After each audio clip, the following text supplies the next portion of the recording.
Shalom, Assalamualaikum warahmatullahi wabarakatuh. Perkenalkan, nama saya Nasirang. Saya dari Universitas Tibuana Kalabahi, Fakultas Keguruan dan Ilmu Pendidikan, Program Studi Pendidikan Guru Sekolah Dasar kelas B semester 5. Baik, di video saya kali ini saya akan membahas tentang perencanaan evaluasi program. Selamat menyaksikan. Yang pertama kita akan membahas tentang pengertian perencanaan evaluasi program. Menurut Anderson, sebagaimana dikutip Arikunto dan Jabar, memaparkan bahwa analisis kebutuhan diartikan sebagai suatu proses yang dilakukan oleh seseorang untuk mengidentifikasi kebutuhan sekaligus menentukan prioritas di antaranya. Lalu menurut Kaufman dan English, memakai analisis kebutuhan sebagai suatu proses formal untuk menentukan jarak atau kesenjangan antara keluaran dan dampak yang nyata dan keluaran dan dampak yang diinginkan. Kemudian menempatkan deretan kesenjangan tersebut dalam skala prioritas, lalu memilih hal yang paling penting untuk diselesaikan masalahnya. Dan menurut Hardio Diporo, menyatakan bahwa analisis kebutuhan adalah proses mengidentifikasi perbedaan untuk dipecahkan yang dinyatakan berdasarkan prioritas dan menunjukkan pernyataan keseluruhannya bagi suatu sistem pendidikan. Berdasarkan paparan di atas, maka dapatlah dimaknai bahwa analisis kebutuhan sesungguhnya adalah proses menemukan kendali, memilah, dan menyisihkan, kemudian mengambil skala prioritas terhadap kebutuhan yang menjadi kesenjangan antara kenyataan yang ada dengan kenyataan yang diharapkan. Yang kedua, peran analisis kebutuhan. Analisis kebutuhan adalah alat yang konstruktif dan positif untuk melakukan perubahan. Yang dimaksud dengan perubahan di sini bukanlah perubahan yang radikal dan tidak berdasar, tetapi perubahan yang didasarkan atas logika yang bersifat rasional, perubahan fungsional yang dapat memenuhi kebutuhan. Perubahan itu menunjukkan upaya formal yang sistematis menentukan dan mendekatkan jarak kesenjangan antara seperti apa yang ada dengan bagaimana seharusnya. Yang berikut, yang ketiga, yaitu langkah pelaksanaan analisis kebutuhan. Menurut Anderson, sebagaimana dikutip Arikunto dan Jabar, menjelaskan langkah pelaksanaan analisis kebutuhan dapat dilakukan dengan dua teknik. Kedua teknik tersebut adalah analisis kebutuhan secara objektif dan analisis kebutuhan secara subjektif. Analisis kebutuhan secara objektif. Analisis kebutuhan secara objektif dilakukan dengan tahapan-tahapan sebagai berikut. Yang pertama, identifikasi lingkup tujuan-tujuan penting dalam program yang akan dievaluasi. Yang kedua, menentukan indikator dan cara pengukuran tujuan-tujuan.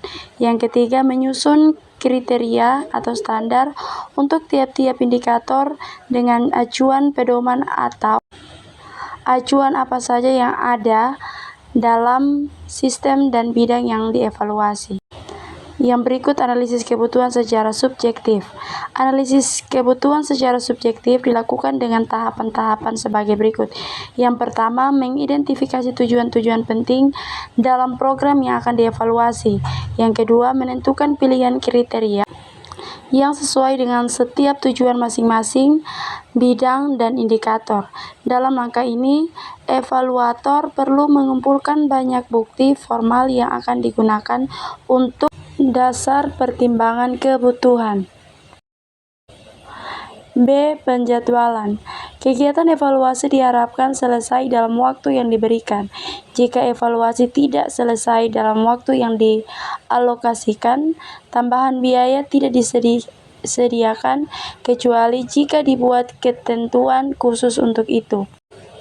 Untuk menepati jadwal itulah, maka evaluator harus menentukan kapan setiap tahapan kegiatan evaluasi akan dilakukan, urutan kegiatan, dan lamanya waktu yang diperlukan untuk setiap kegiatan. Penyusunan jadwal kegiatan evaluasi diperlukan terutama untuk kepentingan kelancaran kegiatan evaluasi itu sendiri, mengatur batas waktu penyelesaian setiap kegiatan dan menentukan jumlah waktu yang diberikan untuk setiap kegiatan. Kegiatan yang dilakukan selama evaluasi diarahkan untuk mengecek tujuan program serta menjawab pertanyaan-pertanyaan seperti bagaimana pengembangan rencana, strategi, evaluasi dan prosedur samplingnya, bagaimana perencanaan dan pelaksanaan pengumpulan data atau informasi dan analisisnya, dan bagaimana pelaporan dan hasil evaluasinya. C. Penugasan dan monitoring. Merencanakan dan mengelola evaluasi berarti juga melakukan aktivitas mengawasi atau melihat bagaimana staf secara efisien melakukan kegiatan evaluasi.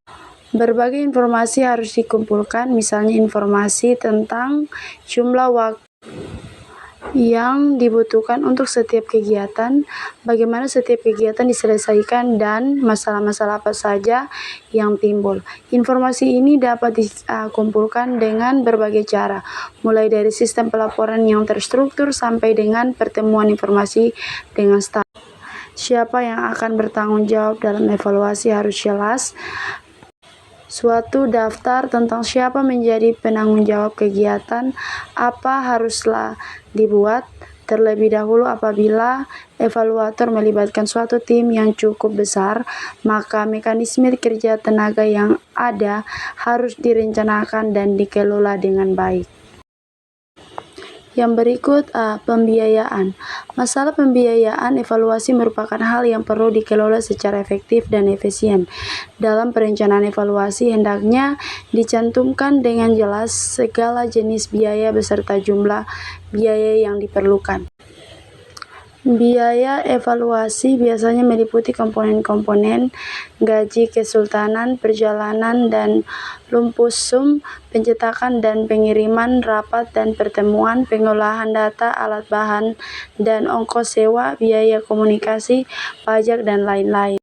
Suatu evaluasi biasanya diberikan sejumlah biaya dan jumlah yang telah ditentukan, tidak lebih dan tidak kurang. Untuk merencanakan biaya, evaluator harus mempertimbangkan antara lain keperluan yang dibutuhkan dan ketersediaan sumber, rincian kegiatan, alokasi waktu, dan jumlah staf yang ditugasi. Seluruhnya diatur sesuai dengan biaya dan jadwal. Biaya evaluasi dibedakan menjadi dua, yaitu biaya langsung dan biaya tidak langsung. 3. Format rancangan proposal.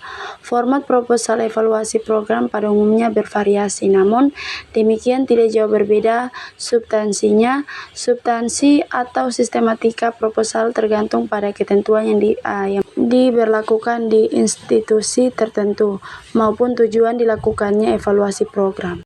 Namun demikian, setidaknya terdapat 6 komponen yang terdapat format rancangan proposal evaluasi program menurut Arikunto dan Jabar, yaitu 1. Judul kegiatan, 2. Rasional dilaksanakan evaluasi, 3. Tujuan, 4. Pertanyaan evaluasi, 5.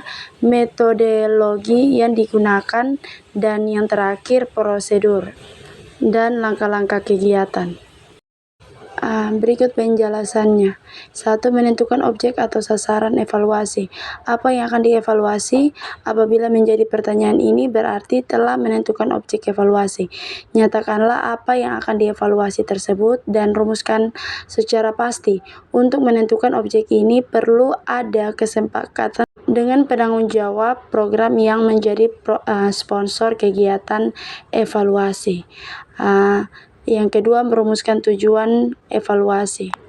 Apa yang akan dicapai oleh kegiatan evaluasi dan mengapa evaluasi dilakukan? Lalu dalam merumuskan tujuan evaluasi tersebut, apa kriterianya? Kriteria tujuan evaluasi adalah harus jelas, dapat dipahami, dapat dicapai, berguna, dan relevan atau cocok dan menguntungkan. Contohnya, memperoleh informasi tentang input, proses, dan produk pelatihan yang akan berguna bagi perancangan kembali dan penyempurnaan sistem pelatihan. Yang ketiga, menentukan penerima laporan evaluasi. Bagian ini memberikan jawaban atas pertanyaan untuk siapa evaluasi dilakukan dan siapa yang akan memanfaatkan hasilnya. Penerima laporan yang harus diperhatikan adalah orang-orang yang berperan sebagai sponsor, pembuat keputusan peserta, orang-orang yang berperan serta dalam perencanaan dan pelaksanaan program, orang-orang yang tertarik dalam perencanaan dan pelaksanaan program, dan berminat serta berkepentingan dengan program, orang-orang yang karena kedudukannya mempunyai hak atas informasi dan hasil evaluasi. Yang keempat, merumuskan pertanyaan evaluasi. Bagian ini hendaknya memuat seluruh pertanyaan evaluasi yang diajukan. Pertanyaan-pertanyaan tentang keadaan dan nilai serta objek yang akan dievaluasi harus tercantum secara lengkap. Evaluator harus mengidentifikasi pertanyaan penting yang berhubungan dengan tujuan evaluasi. Yang kelima, menentukan informasi yang dikumpulkan. Informasi tentang objek atau konteks terpilih dikembangkan dari pertanyaan evaluasi yang telah dirumuskan. Dalam bagian ini, tugas evaluator adalah menguraikan tentang pertanyaan terinci dari masing-masing pertanyaan evaluasi yang diajukan. Sebuah pertanyaan evaluasi dapat dijabarkan menjadi beberapa pertanyaan yang lebih spesifik. Jenis informasi yang dikumpulkan dapat meliputi berbagai hal dan berbagai jenis. Menurut isinya, informasi tersebut dapat dikelompokkan menjadi informasi deskriptif dan informasi tentang pendapat. Yang keenam, menentukan teknik pengumpulan informasi. Bagian ini termasuk bagian penting dalam perencanaan evaluasi yang menguraikan dua hal, yaitu teknik yang ditempuh evaluator dalam memperoleh informasi dan prosedur yang pengumpulan data atau informasi. Uraian tentang prosedur yang ditempuh untuk memperoleh informasi merupakan upaya untuk memberikan jawaban atas pertanyaan evaluasi. Perlu dijelaskan pula kepada siapa pertanyaan-pertanyaan evaluasi tersebut diarahkan dan bagaimana jadwal pengumpulan informasinya, dan siapa respondennya dan sampel atau itu jika ada. Kemudian dinyatakan pendekatan yang dipilih dalam pengumpulan data, apakah pendekatan kuantitatif atau kualitatif. Teknik data atau informasi yang digunakan misalnya dengan wawancara, observasi, kuesioner, self-report test atau teknik lainnya. Yang ketujuh, menentukan instrumen. Dalam desain atau perencanaan evaluasi program, perlu dinyatakan hal-hal yang berkaitan dengan bentuk atau jenis instrumen yang akan digunakan untuk pengumpulan data. Nyatakan pula prosedur yang ditempuh oleh evaluator dalam memperoleh instrumen yang akan dipergunakan untuk mengumpulkan data. Jelaskan jenis instrumen yang digunakan karena instrumen mencerminkan tentang bagaimana informasi atau data diperoleh. Dicatat ada banyak jenis instrumen, misalnya protokol, pedoman, wawancara, checklist, kuesioner, tes, dan sebagainya. Setelah itu dijelaskan pula bagaimana instrumen tersebut diperoleh. Biasanya ada dua cara untuk memperoleh instrumen, yaitu dengan menyusun sendiri dan biasa pula dengan mengadaptasi atau memakai instrumen yang sudah baku dan banyak digunakan. 8. Menentukan teknik analisis data. Pada perencanaan evaluasi perlu dijelaskan cara yang akan digunakan untuk memahami informasi yang dikumpulkan. Ada 4 tahap utama dalam menganalisis data, yaitu mengkaji pertanyaan-pertanyaan atau tujuannya, lalu menyiapkan analisis deskriptif setiap data dan distribusi frekuensi untuk data kuantitatif, menyajikan hasilnya, menyiapkan ringkasan isu dasar, kecenderungan dan keterikatan serta bukti-bukti, dan menilai ketersediaan bukti-bukti untuk mengesahkan isu dan pertanyaan evaluasi. Hal-hal yang perlu diperhatikan dalam menganalisis data adalah jangan terlalu menyederhanakan permasalahan, sebaliknya harus peka. Perhatikanlah keanekaragaman pengaruh dan kondisi. Gunakan teknik analisis yang bervariasi. Yakinlah bahwa asumsi yang dituntut oleh teknik yang akan digunakan terpenuhi oleh data yang diperoleh. Gunakan teknik yang cocok dengan tujuan pilihan teknik yang praktis, terjangkau, dan tidak terlalu rumit. 9 cara interpretasi dan penarikan kesimpulan.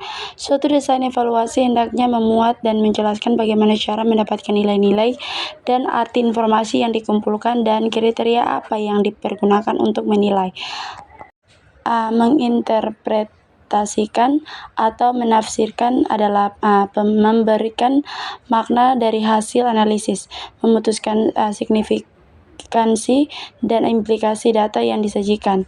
Menafsirkan meliputi pula tindakan membuat klaim, misalnya tentang manfaat pelatihan, berhasil pelatihan, dan sebagainya. 10. Menentukan jenis atau bentuk laporan. Desain hendaknya juga menjelaskan tentang bentuk laporan evaluasi yang disusun. Untuk menerima laporan evaluasi secara garis besar, perlu dijelaskan format laporan yang akan digunakan atau sistematikanya, dan isi laporan meliputi apa saja. Laporan yang harus dibuat ada beberapa macam, apakah dalam bentuk laporan lengkap ataukah cukup rangkumannya saja, apakah akan dibuat laporan berkala atau laporan sementara, dan laporan intern akan juga dibuat pengumpulan atau press, atau dibuat abstrak untuk penerbitan ilmiah seperti jurnal. 11. Menentukan teknik pelaporan. Desain sebaiknya juga menjelaskan tentang bagaimana laporan evaluasi akan disampaikan kepada penerima laporan evaluasi. Secara garis besar perlu diperjelas bagaimana dan kapan laporan tersebut akan dipresentasi. Jika tertulis, apakah dalam bentuk laporan lengkap atau cukup rangkumannya saja. Jika ada presentasi, siapa saja penerima laporan evaluasi atau audiennya. Sebagaimana dikutip Sukmadinata, langkah-langkah sebagai berikut. 1. Klarifikasi alasan melakukan evaluasi. 2. Memilih model evaluasi. 3. Mengidentifikasi pihak-pihak yang berkaitan. 4. Penentuan komponen yang akan dievaluasi. 5. Mengidentifikasi pertanyaan-pertanyaan evaluasi. 6. Menyusun desain evaluasi dan jadwal kegiatan. 7. Pengumpulan dan analisis data. Dan 8. Pelaporan hasil evaluasi.